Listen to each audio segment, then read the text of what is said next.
Encontrámonos na ribeira de Rianxo. No mollo do porto podemos divisar a capela de Santo Bartolomeu. Anos atrás, o mar batía moito máis preto do corazón rianxeiro, xa que as escumas da ría chegaban ata onde agora nos atopamos. E a capela estaba ubicada nun illote que, cando había marea, quedaba comunicado coa costa por unha lingua de terra, na que os cativos collían berberechos e máis carnada para os anzós. Se a marea estaba alta, accedíase a ela mediante lanchas ou dornas. San Bartolomeu, protector das xentes do mar, era obxecto dun curioso rito por parte dos mariñeiros de Rianxo. O patrón da embarcación, cando navegaba á altura da capela, ordenaba a tripulación: alza remos, fora boinas, veña un credo, agardando así que os santos provise da súa protección divina. Pero a capela non foi sempre propiedade da Igrexa, senón que pertencía a unha familia de Araño apodados Colotes, que logo accedeu aos eclesiásticos por motivo que o pobo descoñece, ben por fe ou por algún tipo de interese social ou económico. Dise que nun tempo serviu como lazareto para enfermos da gripe española. Estuvo durante moitos anos abandonada a capela, tendo como única utilidade facer de almacén de paquetes do barco Cardona. Este barco servía á fábrica de conservas de Bodión, situada en fronte do pobo rianxeiro. Comprándolle produtos aos barcos mercantes que logo levaría á fábrica. Orixinalmente eran 4 barcos, ou motoras, que desempeñaban esta facenda, sendo os seus donos 4 rianxeiros: Cacharrón, Louseiro, Mariano e Cardona, os cales tiñan asignadas diferentes rutas. Tempo despois, o barco que foi apodado Cardona deixou as augas rianxeiras para traballar facendo o percorrido Cangas-Vigo.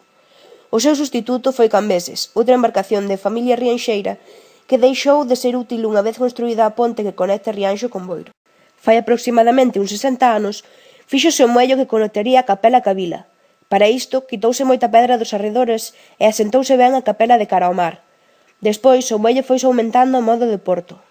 Volvendo aos nosos tempos, a capela que hoxendía podemos ver está restaurada, creando algunha que outra queixa polos veciños de Rianxo debido ao cruceiro que incorporaron, xa que pensaron grande demais sendo a capela tan reducida.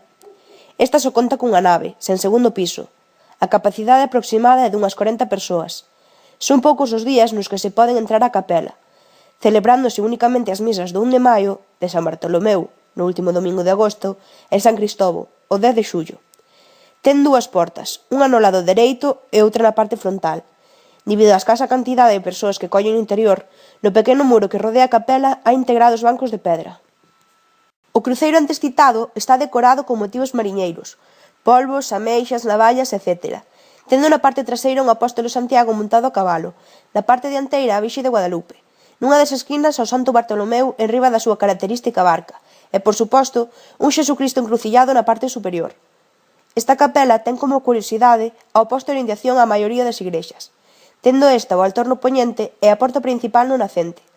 No tellado vense 2 cruces, unha na parte frontal, enriba da campá, e outra na traseira. É en fronte desta capela de onde saen os barcos nas procesións marítimas, tanto na de Guadalupe como na do Carme. Ao igual que nos Tía Cantiga, San Bartolomeu no medio da ría, por un lado ten Rianxo, polo outro Vilagarcía.